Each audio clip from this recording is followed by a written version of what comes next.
Hello fellow travelers, if you're traveling within the continental US, Delta, JetBlue, and American Airlines have planes with lie-flat seats on their Airbus A321 aircraft. But only American Airlines offers their flagship first-class experience on their Airbus A321T planes. The T means transcontinental, so these planes fly coast to coast, like from LAX to JFK. American Airlines is replacing their A321T planes with the new Airbus A321XLR models. Have you seen this video of the new suite? They look amazing. It's about time for an upgrade since the A321T started flying back in 2014, more than 10 years ago. While JetBlue's Airbus A321neo has two cabins, Mint, their premium cabin, and Economy, American Airlines A321T has three cabins. Their flagship first, which takes up the first 5 rows with a 1-1 configuration, business class in 2-2 setup, and economy in a 3-3 configuration. When it comes to comparing prices, business class seats cost around $400 to $600 less than the flagship first class seats. If you're using miles, it takes 45,000 more miles to upgrade to flagship first, going from 100,000 points for business to 145,000 points for flagship first. So the big question remains, is the decade-old flagship first class still worth it? This video will help us answer the question. When I entered the first class cabin, there was no fancy mood lighting, just the regular lighting. The seats looked familiar since I've flown in similar ones on other American Airlines flights in business class. My wife and I were seated in the last row, with me in 5A and hers in 5F. It's pretty impressive how they fit these wider seats in a narrow-body aircraft. What really surprised me was how well the seats have held up over time. There were minor scuffs and chipped paint, but the wear and tear were minimal. The seat still looks great after almost a decade of service. And here's what you can expect. First, there's a 21-inch wide lie-flat seat. It's a bit smaller than JetBlue's Mint, but it stretches out to a full 82 inches in bed mode. On top of the seat, you'll find the amenity kit, premium bedding, and slippers. In front of me, there's a 15-inch touchscreen monitor. Honestly, it feels pretty small for a first-class seat. Below the screen, there's a good-sized footwell with a small pillow and blanket on top. To my right, there's a wide wood-finished counter with a storage space next to it and a power outlet. The power outlet is in a great spot for easy access, especially if you're working on your laptop during the flight. You'll also find USB ports, mini and triple headphone jacks, and an old-school plug. Does anybody even know what this is for? The seat controls are right next to the input plugs with a touchscreen remote beside it. Below the counter, there's a tray table and another storage space that's perfect for my small chest bag.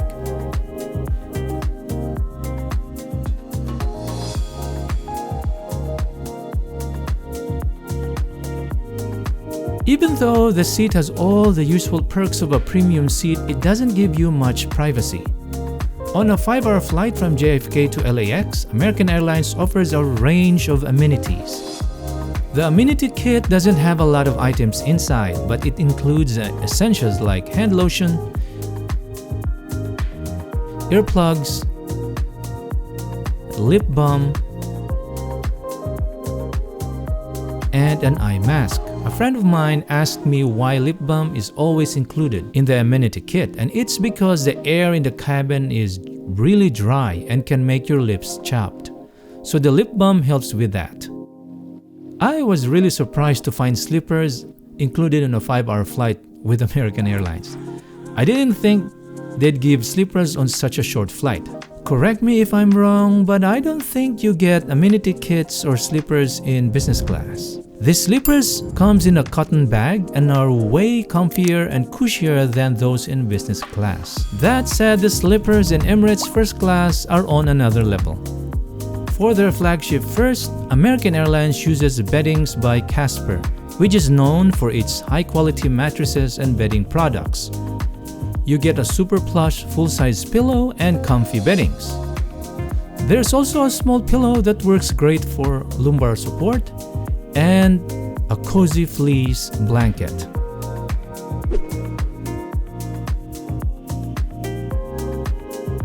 As soon as we left New York, I checked the internet access on this flight, and it was quite a shock.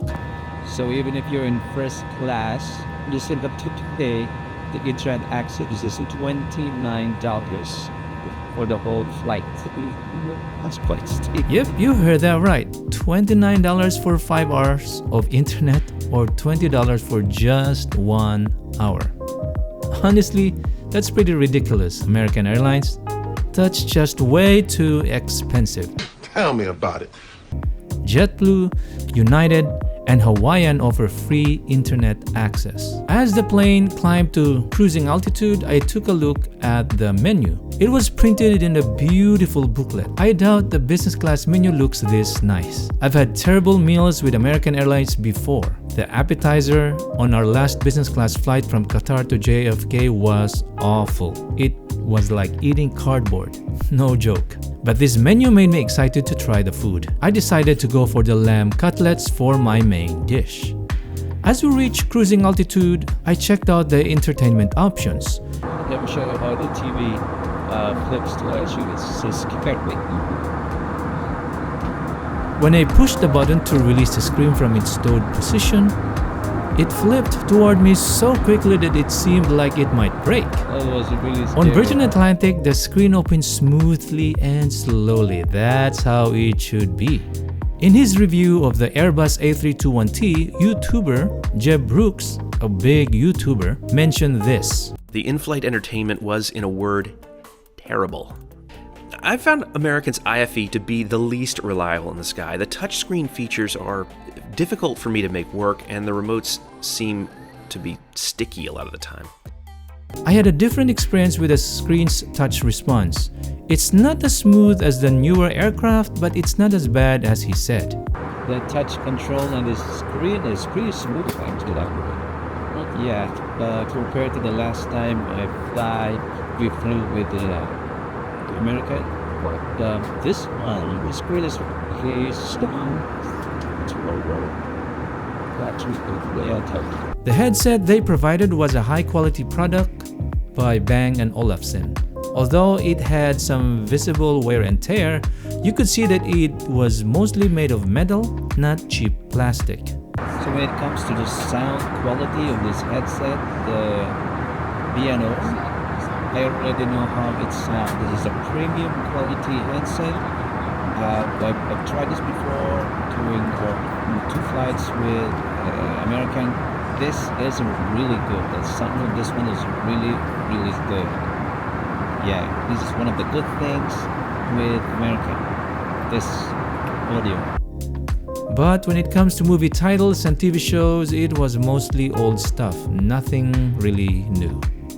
While I was watching the movie, the crew started handing out warm towels, so I got my tray table ready for the meal service. Shortly after, I received my drink of choice, a regular Coke. Come on, you gotta be kidding me! Followed by mixed nuts and some salty olives, a classic airline snack. I really enjoyed munching on the olives and nuts together. They tasted great together. Finally, after a few minutes, the wait was over. The food arrived at my table. I was really surprised. Honestly, I'm quite surprised in a good way. In a really good way. Let me show you the food. I got a mixed salad with strawberries and goat cheese. There were some sunflower seeds in it as well. There was a slice of multigrain bread too. Another salad I got was a mixed grain salad called harissa carrot timbale.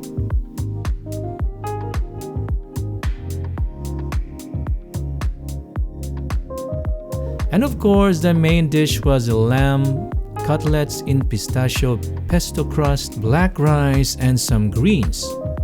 Each dish looked amazing. It's still not as good as the first-class food from Emirates or Etihad, but for a US-based airline, this was quite an upgrade. But it's all about the taste, right? The bread was nutty and a bit sweet, which I really like. Next, I tried the salad. I poured the balsamic dressing on it first, then started eating. So can I try the mixed greens timbale? Is it timbale? I think so. It's how to pronounce it. I've never had a grain salad before, so I was curious about how it would taste. Honestly, I'm not sure what grain was used here. It's definitely not quinoa. I think it might be couscous.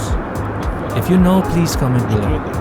The grain has a slight nutty flavor, but it was the sauce that made this dish tasty. I could have this dish as my main meal, to be honest. So I'm ready to taste the lamb. I asked the crew to cook the meat medium rare, but when I cut into it, it was a bit tough, so I thought it wasn't medium rare. And sure enough, it was cooked medium well. Or maybe well done? Are you sure? Absolutely sure. For my first bite, I couldn't wait. So instead of using a fork, I just grabbed the meat and put it in my mouth. It was so delicious. Even though it was cooked medium well, it wasn't dry and the meat wasn't tough to chew. One reason I don't eat lamb often is because if it isn't cooked right, it may have a gamey smell. But this lamb didn't have an overpowering gamey smell, which was really fantastic. Eating it with the rice made for a satisfying and delicious dinner.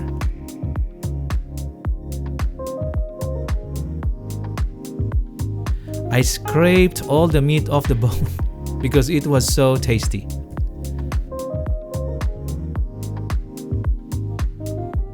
The meal ended with a dessert. So let's try this butter cake, will ya? This butter cake was topped with strawberry compote. Yeah, it's strawberry jam. To make it sound sophisticated, the strawberry jam is now called strawberry compote. Well, you're flying in first class, so even the food sounds sophisticated. Along with the cake is a vanilla ice cream. The cake was a bit dry, but eating the cake with the ice cream was rich and buttery. It was just too sweet. But it was too sweet for me. I finished the ice cream but not the cake. I thought I can finish the cake, but I don't think so. It's just too sweet for me. I will finish the ice cream. Overall, it was a satisfying meal. After the meal, I felt sleepy, so I decided to take a nap. So, the question is it still worth flying on this older transcontinental aircraft? Looking at the slight wear and tear on the seat, I'd say the answer is a big yes. It's still definitely worth it. If money isn't an issue and you want to fly in premium seat with privacy as a priority, then this is the seat for you. But it will cost at least $400 more than the business class seat. However, if you want a premium seat and are flying with a partner or a friend and want to save some money, the business class 2-2 seat configuration is your best bet. I hope you enjoyed and found some useful information in this video. If you want to watch my review of JetBlue Mint seats, the studio and the suite, click on the thumbnail. Until next time, fellow travelers, bye for now.